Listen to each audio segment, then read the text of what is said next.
I am a part of the most powerful language on the planet. Every day I give up everything I can to put all I am into a beautiful language that speaks to everybody. I've been in the music business professionally since I was 16. It was my first record deal in Germany with a record label called Power Play Records. Especially when I was young and really, I was breakdancing when I was 10 and 12 and 13, 14. So I listened to a lot of Grandmaster Flash and Nucleus and some of that original hip hop, right? And it got into me. I really loved it. But I'm also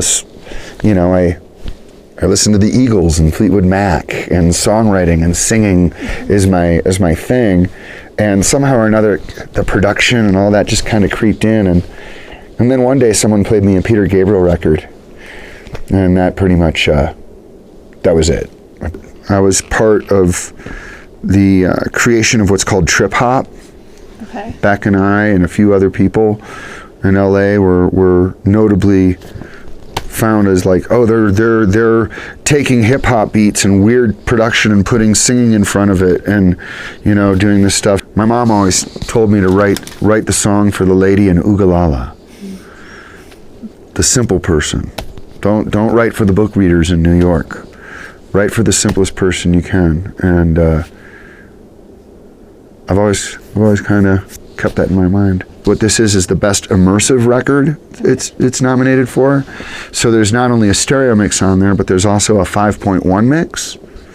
And 5.1 is surround sound, which is a much different type of engineering that's super gratifying and a lot of fun. Yeah, I mean, it's movies now I think are even more than 5.1. They could be 27:6, or I don't even know what they are. But 5.1 is there, speaker there, and then one in the center, and then a subwoofer. Okay. So you mix, and with Alan in particular, he mixes that way discreetly. And what I mean by that is, sometimes you'll hear 5.1 mixes where they just take the stereo mix and they make sure it's everywhere. They use like an algorithm that just kind of places it behind and makes it sound like it's surround. But with Alan, it's like the hi-hat's there, the guitar's over there, synthesizer back there, like really, yeah. It's a lot of work. There's nothing like a Led Zeppelin record that just blows your balls off in the stereo, right? That's just like, oh man, that's awesome. But, we can always put it on in stereo. We can always put on Led Zeppelin, but in 5.1, you have that many more speakers to deal with. So it just kind of opens up a whole nother world of sound. Alan works long hours and is really picky about integrity and quality. Sometimes maybe even almost to a fault, but he's the man. I definitely have certain memories that rock. There's been some special shows along the way. There was a show in Los Angeles that we did where we brought in 250 Russian rugs and 550 beanbags. And I designed the show just for those people. And it was a 2-hour voyage together that was incredibly special. And the energy in that room translated to my future. One other special time I remember, we were pulling into Moscow, and on our itinerary it said the Kremlin.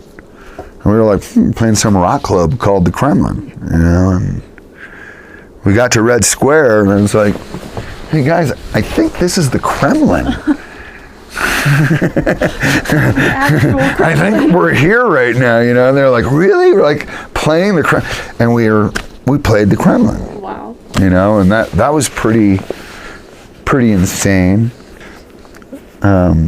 Another real special moment from the last year was played a gig with Michael McDonald, and we played one song, Michael played one song. very wonderful cellist, Michael Fitzpatrick, world-renowned cellist. It was his show, actually, and put it all together. And we all had to background sing on each other's stuff. And at one point during the afternoon, it was probably about 1 o'clock, and Michael McDonald came up to me and he was like, "Hey, Peach, do you think we could go into the living room inside the main house and we could just like get at the piano and work out some harmonies on these songs?" And I was like, "Well, geez, Michael McDonald, I don't know, like, what do you think? Do you think, sure, I'd love to do that." Another magical moment was when I got to perform for PJ Olsson. Wow.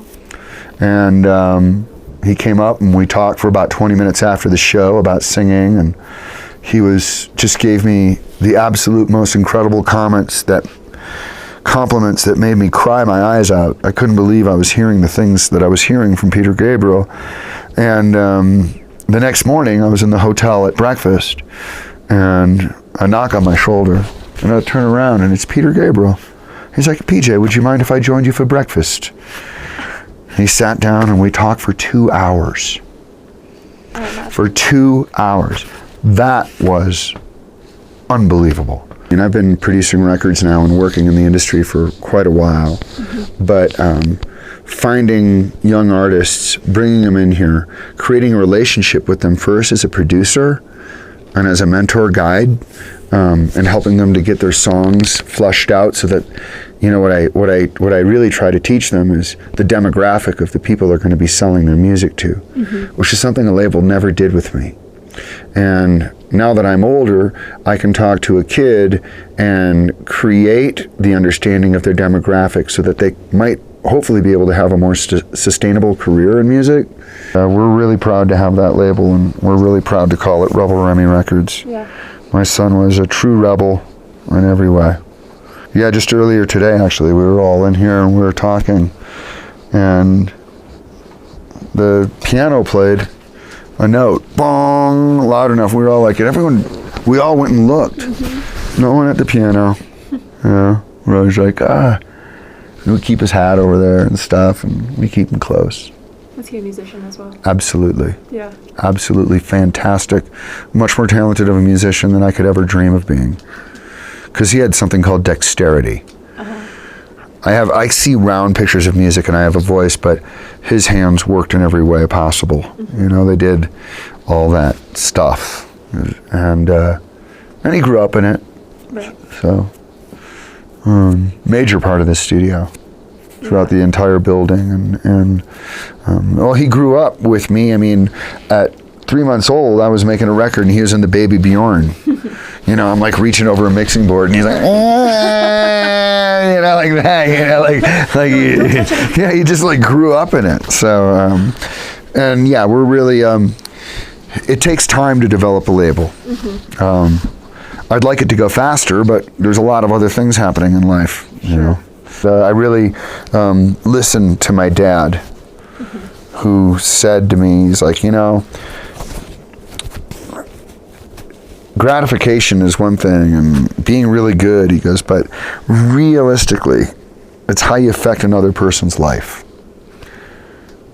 I think that's true. Yeah, he's like, you gotta make that your focus, whether it's in songwriting or whatever you're doing, but how you affect another person's life is how you're going to be remembered sometimes more than a song.